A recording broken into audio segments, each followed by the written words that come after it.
Hello everyone, welcome to Apti Plus Academy for Civil Services. This is the special monthly series on the PIB. So in this video, I'll be discussing the PIB for the month of August. So whatever news that has happened in the month of August is again very important from your prelims perspective. क्योंकि आने वाले prelims में अगस्त तक की news काफ़ी ज़्यादा important हो जाते हैं. So we'll discuss the important news that was there in the PIB. And before I begin, I would like to tell you that those of you who are new to our channel, do not forget to subscribe Apti Plus Academy for Civil Services on YouTube. And if you like this video, do not forget to give a thumbs up. Now starting with the news, the first would be from the Draft Defense Production and the Export Promotion Policy. This you have read many a times in the newspaper, but when we covering the PIB, it is becoming equally important कि जो facts है that is directly coming from the government websites, right? तो कुछ important points जहाँ पे direct आपके prelims exam में 2 statement based question के लिए बहुत ही ज़्यादा relevant point मैं आपको बताऊँगा. So Ministry of Defense ने formulate किया है draft को जिसका नाम है Defense Production and Export Promotion Policy 2020 जिसको DPEPP भी कहते हैं, right? और जो DEPEPP है that is envisaged as an overreaching guideline document जो प्रोवाइड करेगी फोकस, स्ट्रक्चर और significant trust of the defence production capabilities. तो अल्टीमेटली जो हमारी कंट्री जो आत्मनिर्भर भारत की तरफ बढ़ने की तरफ एक कदम उठाए, जो प्राइम मिनिस्टर ने हाईली एडवोकेट किया है कि it should be moving towards the self reliance, उसके तरफ ये कदम है, राइट? तो country would be moving towards the self reliance and exports. So defence production and export promotion policy की जब भी बात हो तो आप ये ध्यान रखेंगे कि वहाँ पे सेल्फ रिलायंस और एक्सपोर्ट बढ़ाने की और इंपोर्ट कम करने की बात कही जा रही है. Now the policy has laid down some of the goals and objective. किसी भी पॉलिसी की जो गोल होती है, जो ऑब्जेक्टिव्स होती है, वो आपके लिए जानना काफ़ी ज़्यादा ज़रूरी है. तो इसके गोल और ऑब्जेक्टिव्स की अगर बात करें तो it's aim to achieve a turnout of 1,75,000 crore rupees, including the export, and 35,000 crore rupees in the aerospace, defense goods and services by 2025. तो ये कुछ इंपॉर्टेंट पॉइंट थे और कुछ एम्स और ऑब्जेक्टिव को जो सबसे इंपॉर्टेंट पॉइंट है वो आगे मैं आपको बताऊंगा. So दूसरा point is to develop a dynamic, robust and competitive defense industry including the aerospace, क्योंकि आने वाले समय में aerospace is becoming very important when it's come to the defense advancement of any country, right? तो aerospace बहुत ही important segment अदा करता है जब हम defense की बात करते हैं, किसी भी country की defense capabilities की बात करते हैं. And naval shipbuilding industries to cater the need of armed force and quality production would be the focus area. Now the other point and the objective is to reduce the dependence of import. जिस तरह से अभी recently Ministry of Home Affairs ने import negative list जारी की थी. So this was released from the Ministry of Defense as well. तो Ministry of Defense ने इसको रिलीज़ किया कि कहाँ पे जो मेक इन इंडिया इनिशिएटिव्स हैं उसके थ्रू जो डोमेस्टिक डिज़ाइन और डेवलपमेंट है उसको प्रमोट करने की ज़रूरत है और जो हमारी इम्पोर्ट है उसको कम करने की ज़रूरत है, उसको नेगेटिव करने की ज़रूरत है. And to promote the export of defense productions to become the part of the global defense value chain, because अभी तक इंडिया बहुत मेजॉरिटी ऑफ चीज़ों को import करता रहा है, चाहे वो इजराइल हो चाहे वो रशिया हो. We have been importing from these two countries. They are our friendly partner in terms of the defense advancement of defense equipments की बात करें तो. बट इस बार जो कोशिश की गई है सरकार की तरफ से कि इस बार है कि हमें एक्सपोर्ट बढ़ाना है, हमें दूसरे देशों को देना है, राइट? और एक ग्लोबल वैल्यू चेन में अपनी जगह बनानी है. Now the other point is to create the environment जहाँ पे रिसर्च एंड डेवलपमेंट जो है उसको बढ़ावा मिले, रिवार्ड हो इनोवेशन का, और क्रिएट्स एन IP ओनरशिप जहाँ पे इंटेलेक्चुअल प्रॉपर्टी की जो ओनरशिप है वो प्रमोट हो with self reliance and defence industries, right? Now जो DPEPP है जो policy that bring outs multiple strategy, उसके कुछ मल्टीपल स्ट्रैटेजी और फोकसेस एरिया है जो पूरी पॉलिसी जिस पे फोकस करती है. So first is procurement reform, किस तरह से जो हमारी प्रोक्योरमेंट है उस पर रिफॉर्म लाया जाए. Indianization and support of MSME and startup. Now the third is optimized resource allocation, investment promotion, FDI and ease of doing business, right? And the fourth is innovation and research and development, जिस तरह से हमारी जो research and development है उसकी capabilities को भी बढ़ाया जाए. नाउ DPSUs जो डिफेंस के पब्लिक सेक्टर अंडरटेकिंग्स हैं वो, और जो OFBs हैं उनको भी ध्यान में रखते हुए उनकी फैसिलिटीज़ को भी इंक्रीज़ करने की ज़रूरत है. Now, quality assurance and testing infrastructure is very important. And the last would be the export promotion. Export promotion कब होगा? जब हमारी जो इम्पोर्ट की वैल्यू है, इम्पोर्ट का जो फिगर है वो कम हो पाएगा, right. Now coming to the other topic, that is export preparedness index 2020. ये आपके प्रीलिम्स एग्जामिनेशन के लिए बहुत ही ज़्यादा इंपॉर्टेंट है. 2 स्टेटमेंट सवाल डायरेक्ट यहाँ पे यूपीएससी पूछ सकती है आपसे. तो नीति आयोग ने पार्टनरशिप किया है इंस्टीट्यूट ऑफ कॉम्पिटिटिवनेस और उन्होंने रिलीज़ किया है एक्सपोर्ट प्रिपेयर्डनेस इंडेक्स, जिसको ईपीआई भी कहते हैं. और ये पहली रिपोर्ट होगी, एक ऐसी रिपोर्ट है जो एग्जामिन करेगी preparedness of the Indian state की परफॉर्मेंसेस की, कि हमारे जो इंडिविजुअल स्टेट जो 20 स्टेट्स हैं उन सारे स्टेट्स की क्या परफॉर्मेंस हैं, राइट. तो जो ईपीआई का जो इंटेंशन है, दैट इंटेंट्स टू आइडेंटिफाई कुछ इंपॉर्टेंट चीज़ों को. First is the challenges and opportunities.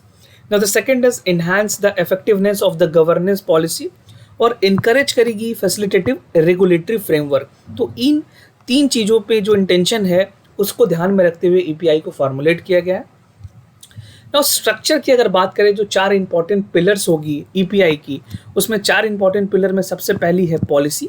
Now the second is business ecosystem. Business ecosystem बहुत ही ज़रूरी है, because when you talking about the competitiveness, तो वहाँ पे इकोसिस्टम बहुत ही ज़्यादा ज़रूरी है, किस तरह से बिजनेस परफॉर्म हो रही है.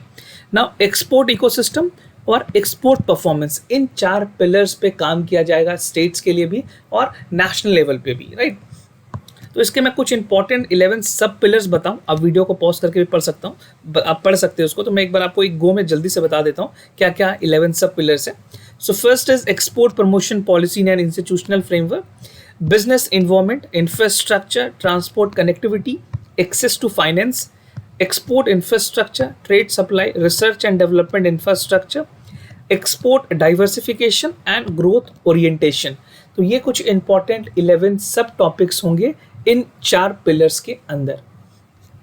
तो बात करें जो एक्सपोर्ट प्रिपेयर्डनेस इंडेक्स है, एक डेटा ड्रिवन एफर्ट्स बनाई गई है सरकार की तरफ से, जो कि कुछ कोर एरिया, जो क्रूशियल एरिया है related to the export promotion और सब नेशनल लेवल पे काम करेगी. और जो इंडेक्स है that would be helpful to guide the state government, जो हमारी राज्य सरकार है, that they would be ultimately benefited कि किस तरह से जो रीजनल परफॉर्मेंसेज हैं उनको ध्यान में रखते हुए एक्सपोर्ट प्रमोशन को आगे बढ़ाया जाए. ना कुछ इंपॉर्टेंट स्टेट्स की मैं बात बताना चाहूँगा यहाँ पे, जैसे गुजरात, महाराष्ट्र और तमिलनाडु, दे occupy the top 3 ranks respectively. ये 3 टॉप स्टेट्स आते हैं जो हमारी ईपीआई इंडेक्स की अगर बात करूँ. लैंडलॉक्ड स्टेट्स में Rajasthan has perform very well, क्योंकि जो नीति आयोग को रिपोर्ट आई है उन्होंने इस तरह से सेग्रीगेट किया है. और लैंडलॉक्ड में उसके बाद राजस्थान के बाद तेलंगाना है और हरियाणा है. No among the Himalayan state, जितने हमारे हिमालयन स्टेट्स हैं इंडिया में, उसमें उत्तराखंड की परफॉर्मेंस सबसे हाईएस्ट है, followed by Tripura and Himachal Pradesh. तो आपसे एग्जाम में किसी एक इंडिविजुअल लेवल पे भी पूछा जा सकता है, जैसे कि ये पूछ सकती है यूपीएससी कि हिमालयन स्टेट में किन की परफॉर्मेंस अच्छी रही है ईपीआई में किसकी परफॉर्मेंस अच्छी रही है. तो आपको इस तरह से आंसर करना पड़ेगा, राइट. और अक्रॉस द यूनियन टेरिटरीज की अगर बात करें तो Delhi has perform the best, followed by Goa and Chandigarh. तो ये जो पॉइंट्स हैं ये आपके लिए बहुत ही ज़्यादा इंपॉर्टेंट है, इसको आप बिल्कुल याद कर लें. Now coming to the other topic, that is electronic vaccine intelligence network, जिसको इवन भी कहते हैं. ये एक बहुत ही इंपॉर्टेंट कदम उठाया गया सरकार की तरफ से. जिस तरह से कोविड-19 का सिचुएशन चल रहा है उसको ध्यान में रख करके this is again a very good initiative, और equally important for your prelims examination, mains के लिए तो है ही है. Now electronic vaccine intelligence network जो है is an innovation technology solution, जो कि एम करेगी स्ट्रेंथनिंग द इम्यूनाइजेशन सप्लाई. जो हमारी सप्लाई चेन है रिगार्डिंग द इम्यूनाइजेशन, उसको रोबस्ट करने की ज़रूरत है, उसको और अच्छी करने की ज़रूरत है. So this is being implemented under the national health mission. ये बिल्कुल ध्यान रखिए, ये नेशनल हेल्थ मिशन के अंदर इम्प्लीमेंट की जा रही है. और नेशनल हेल्थ मिशन जो इम्प्लीमेंटिंग मिनिस्ट्री है वो ministry of health and family welfare है. बहुत ही बेसिकली कॉमन से अंडरस्टैंडिंग है ये, बट कई बार लोग इसमें भी कंफ्यूज हो जाते हैं एग्जामिनेशन में, राइट. और इवन जो है that aims to provide real time information on the vaccine, कि वैक्सीन की क्या अवेलेबिलिटी है, क्या स्टॉक है, उसके बारे में सारी जानकारी हमें इवन पे मिलेगी. So the storage temperature across the cold chain points in the country. और it is a robust system जहाँ पे रिक्वायर होगी कस्टमाइजेशन की. कोविड-19 के पेंडेमिक को देखते हुए इट इज़ वेरी एसेंशियल कि जो इम्यूनाइजेशन सर्विसेज है उसको ज़्यादा से ज़्यादा बढ़ाया जाए. And we should protect our child and the pregnant mother, और इसके अलावे जो प्रेग्नेंट मदर्स हैं, जो ओल्ड एज लोग हैं, उनको भी ध्यान में रखते हुए, क्योंकि उस टाइम पे कोई इम्यूनाइजेशन तो नहीं कर सकते ओल्ड एज को, but again it is very important कि हमारे पास एक डेटाबेस हो जहाँ पे हम लोगों को अलग अलग एज ग्रुप में ट्रैक कर पाएँ।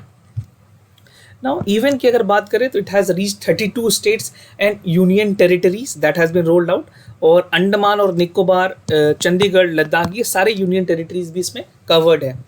वैक्सीन की अवेलेबिलिटी की बात करें तो all time has increase to 99% in most health center. तो सरकार की ये कोशिश है कि जो वैक्सीन है उसकी अवेलेबिलिटी सारे स्टेट में, यूनियन टेरिटरीज में कंप्लीट की जाए, फुल की जाए, वहाँ पे कोई स्कैरसिटी ना हो।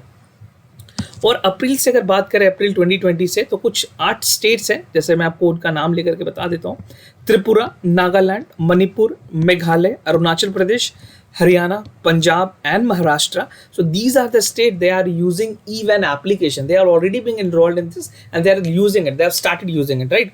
With 100% adherence to the track record of the COVID-19 material. और इस ऐप के यूज़ करने के बाद ये इंश्योर किया जाएगा कि they have the availability to raise alerts. And in the case of shortage of the 81 essential drugs equipments, अगर इन स्टेट्स में कुछ तरह की कोई अगर कमी आती है किसी भी चीज़ को लेकर के, so they can raise the alert, they can give the notification to the government. Or this is a strong platform that has a potential to be leveraged in any new vaccines of the COVID-19 and when it is available. तो जिन states ने already इसको implement किया है, जब COVID-19 की जब vaccines आएगी उस टाइम पे इन states को regulate करने में या implement करने में कोई बहुत बड़ी problem नहीं होगी, because they have been already using it. उनको सारी चीज़ें practical knowledge उस टाइम पे हो गई होगी. Now, India Water Resources Information System, this is again very important news.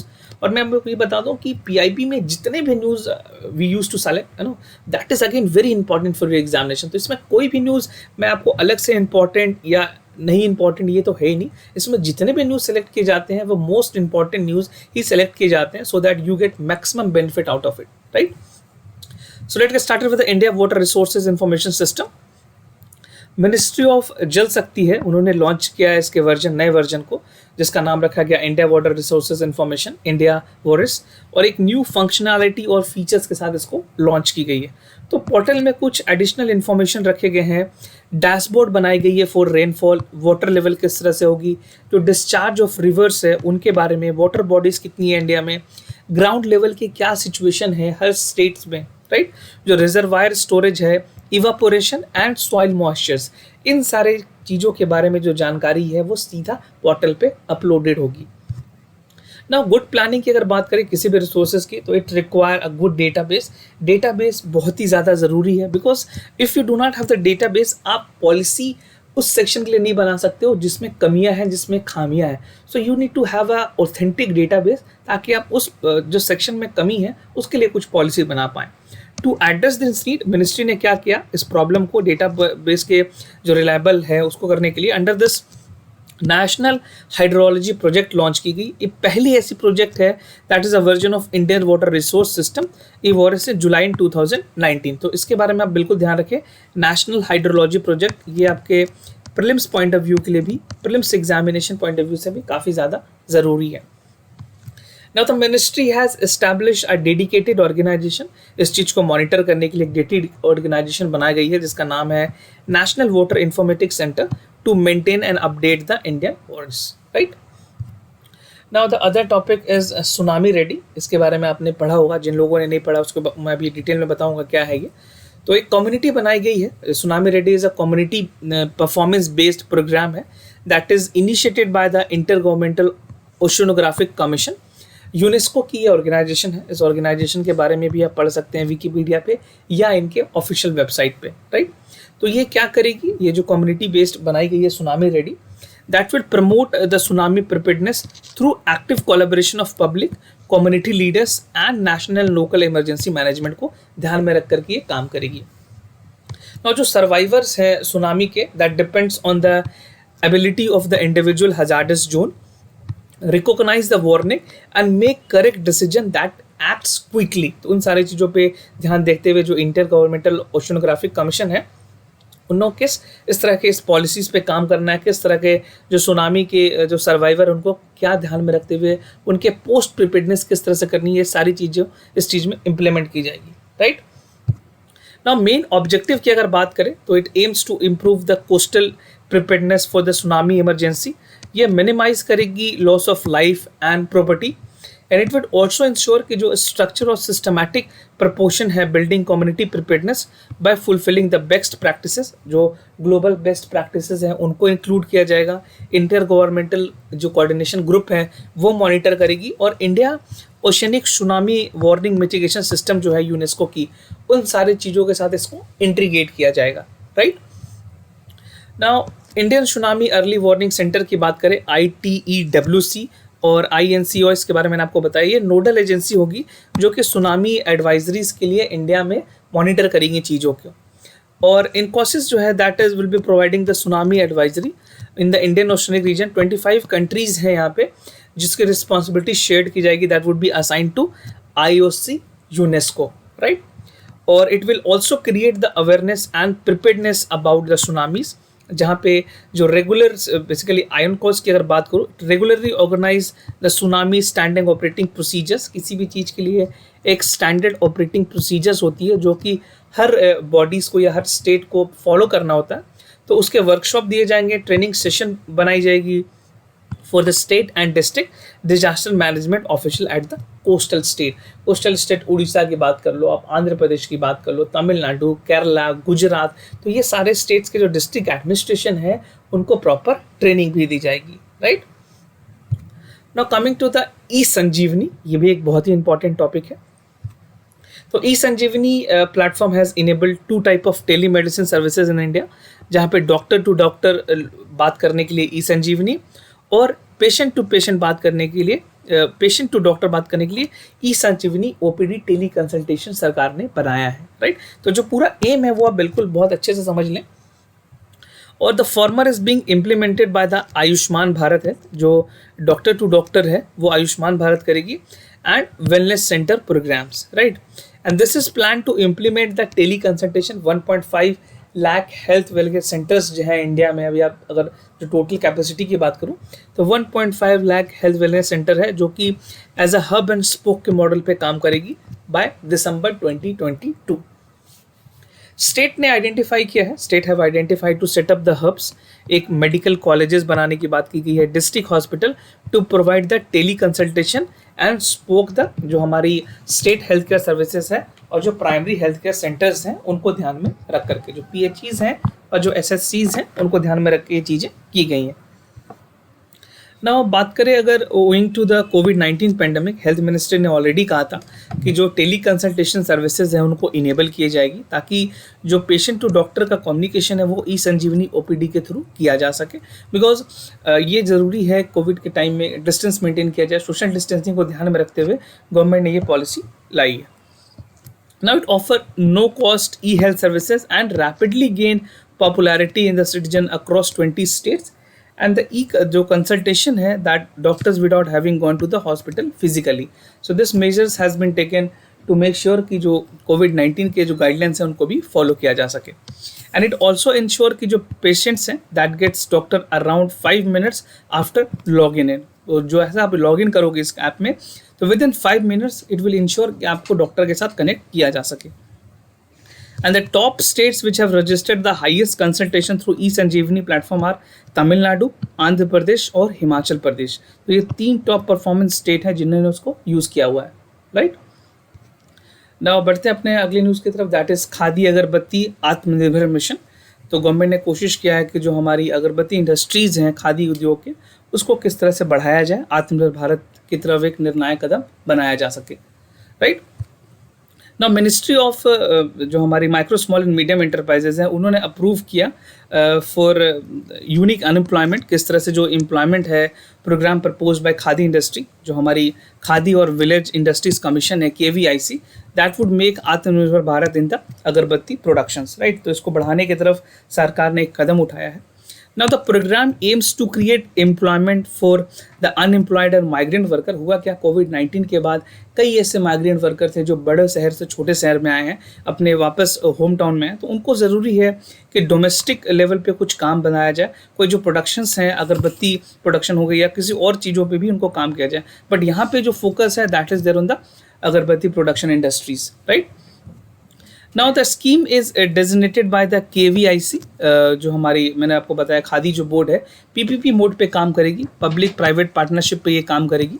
And under the scheme KVIC will promote the automatic अगरबत्ती making machines, जो पाउडर मिक्सिंग मशीन्स है, उन सारे चीज़ों को इंक्लूड किया जाएगा। And the KVIC has decided to procure only local made machines by Indian manufacturer, which also aims to encourage the local productions। तो आत्मनिर्भर बनने के लिए बहुत ही ज़रूरी है कि जो लोकल प्रोडक्शंस हैं, जो लोकल इन्वॉल्वमेंट है, उसको ज़्यादा से ज़्यादा बढ़ाया जाए। Now the KVIC will also provide 25% subsidy with the cost of machines। इतनी सब्सिडी गवर्नमेंट की तरफ से दी जाएगी, और रिमेनिंग जो 75% कॉस्ट है that would be from the artisan in the easy instalment every month. तो 75% जो काम कार करने वाले लोग हैं उनको देना होगा with the instalment facility available to them, right. तो ये एक बहुत ही अच्छा कदम है सरकार की तरफ से। नाउ बिजनेस पार्टनर की अगर बात करें तो that will provide the raw material. जो PPP मोड पे काम हो रहा है, तो जो बिजनेस पार्टनर होंगे उनको रॉ मटेरियल्स देना होगा आर्टिशंस को, जो मजदूर हैं उनको, and they will pay them the wages on the job work basis. और जो कॉस्ट ऑफ आर्टिशंस हैं that will be trained and shared between the KVIC and the private business partner. तो दोनों शेयर करेगी उनके ट्रेनिंग के पूरे खर्च को। And KVIC will bear the 75% of the cost and 25% would be paid by the partners. तो इस पर भी क्राइटेरिया रखे गए हैं कि जो हमारे KVIC है वो 75% देगी और 25% would be coming from the business partner.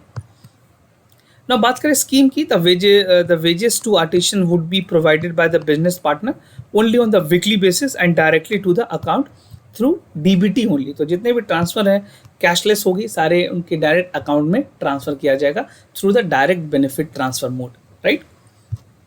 ना ऑर्गेनिक फार्मिंग की अगर बात करें तो यहाँ पे कुछ इंपॉर्टेंट बातें हैं ऑर्गेनिक फार्मिंग को लेकर के।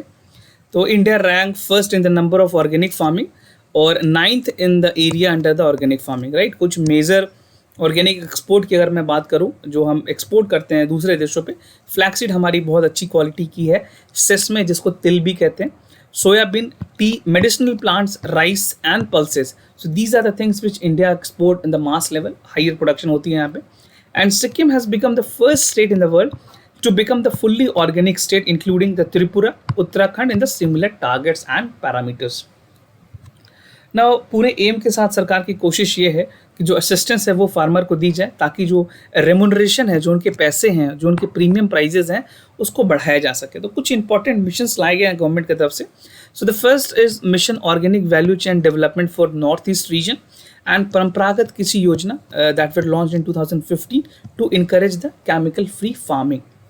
नाउ उसके अलावा जो हमारी ऑर्गेनिक ई-कॉमर्स प्लेटफॉर्म है, ये आप इसको चेक कर सकते हैं, जैव खेती is being extended to directly linking farmer to retail as well as the bulk buyer. तो ई-कॉमर्स जो है वो बहुत ही अच्छा साबित हुआ है फार्मर्स के लिए, जिनके पास टेक्नोलॉजिकल अपग्रेडेशन नहीं है, उनको कुछ अलग से सेटअप करने की ज़रूरत नहीं है, बस उनको जाना है, अपने आप को रजिस्टर करना है and they would get the customers, right.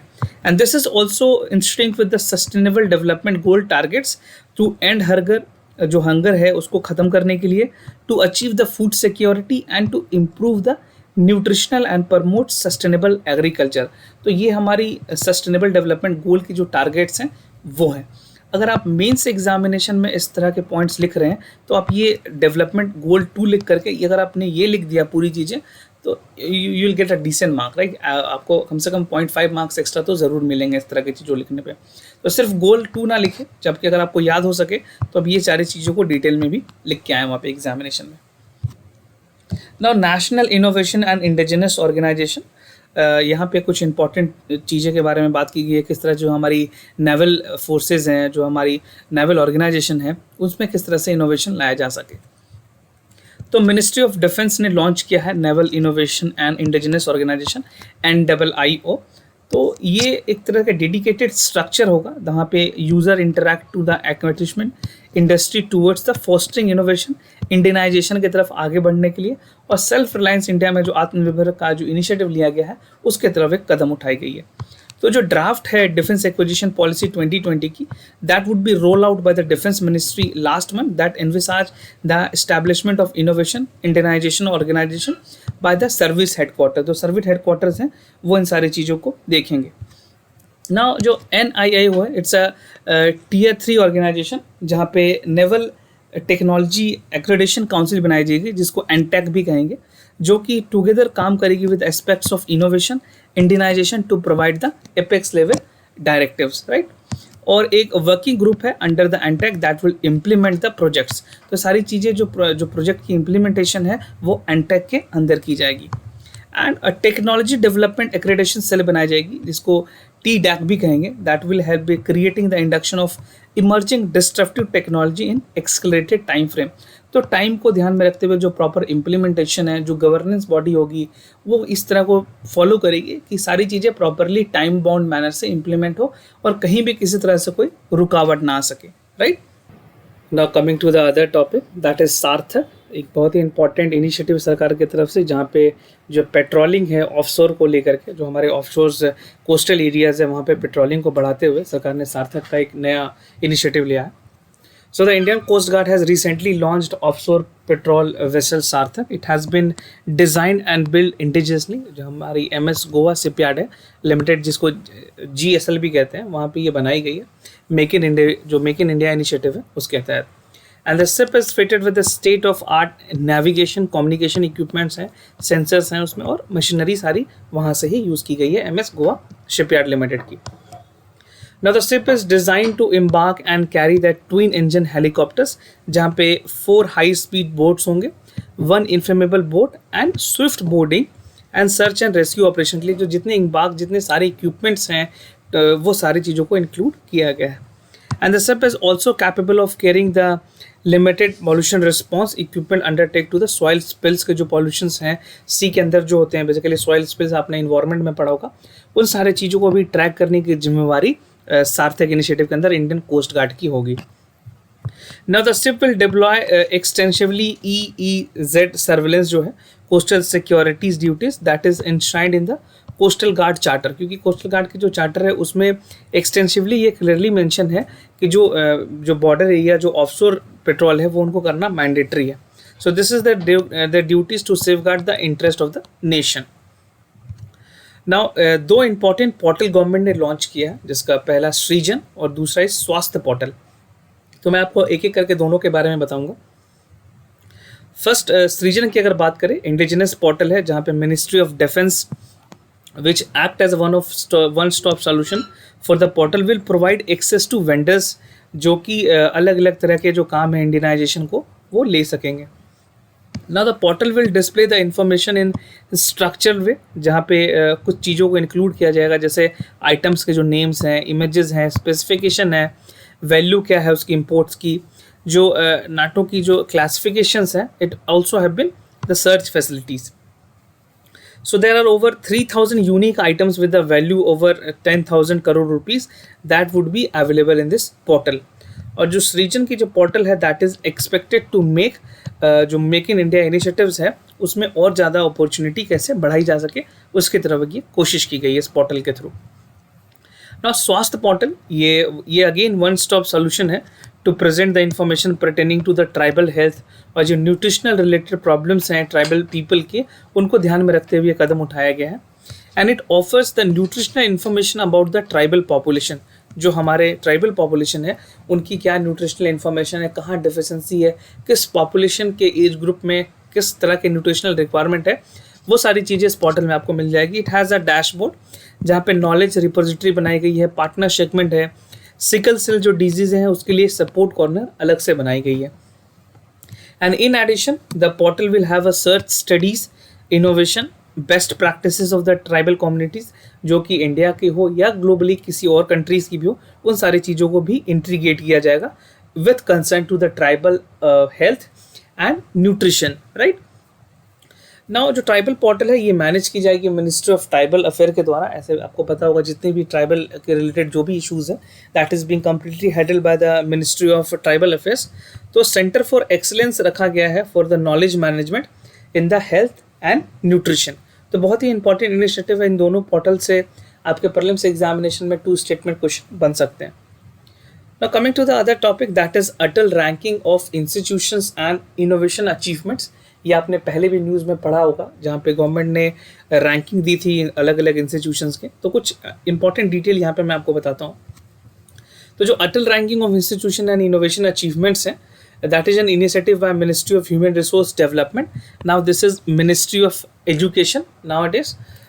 Now systematically all the major higher educational institutions हैं और universities हैं वो रैंक करेगी इनोवेशन और इंटरप्रेन्योरियल जो डेवलपमेंट है स्टूडेंट्स और फैकल्टीज़ के बीच में, किस तरह की क्वालिटी इस्टेब्लिश की गई है, किस तरह से स्टूडेंट को प्रमोट किया गया इंटरप्रेन्योरियल स्किल्स के लिए, वो सारी चीज़ों पर रैंकिंग होगी। तो प्राइम मिनिस्टर ने डिक्लेयर किया था कि जो डिकेड है 2010 और 2020, ये जो पूरा 10 साल है 2010 से लेकर के 2020 तक का, वो डिकेड फॉर इनोवेशन होगा and it will unleash the creative potential for every Indian. हर एक भारतीय के लिए उसमें जो इंडिविजुअल की जो हिडन पोटेंशियल है उनको बाहर लाने की कोशिश की जाएगी। And India has already been imposing the global stage. अगर बात करें इनोवेशन रैंकिंग की तो हमारी रैंकिंग 86th है। पिछले 5 साल में जो चीज़ें इंप्रूव हुई है, now we have reach to the rank 57th, right. So this is the ranking we are having at the present. Now इसी इनोवेशन इंडेक्स की अगर बात करूं, जो Atal ranking and innovation achievement है, उसके कुछ इंपॉर्टेंट इंडिकेटर्स बनाए गए हैं सरकार की तरफ से। सो first is the budget and funding support, उसके बाद infrastructure facilities, awareness promotion and support for ideal generation and innovation, promotion and support for the entrepreneurial development, innovation learning methodology and courses, intellectual property generation, technology transfer और commercialization भी एक indicator रखे गए। और जो last indicator है that is innovation in the governance and institutions, right. Now जो हमारी basically Atal ranking and institution of innovation achievements है, जिसको ARIIA भी कहते हैं, ये रैंकिंग सर्टनली इंस्पायर करेगी हमारे जो इंस्टीट्यूशनल है इंडिया के जो बड़े बड़े इंस्टीट्यूशंस हैं उनको री एनकोरिएगी, माइंडसेट अंडरस्टैंड करने में मदद करेगी, that will build a ecosystem to encourage high quality research, innovation और एंटरप्रेन्योरियलशिप। तो entrepreneurship is only possible when you have innovation, and innovation certainly required high quality of research activities and funding at the same time. तो funding भी बढ़ाई जाएगी more than quantity. जो ARIIA है that will focus on the quality of innovation and it will try to measure the real impact by creating this innovation nationally and internationally.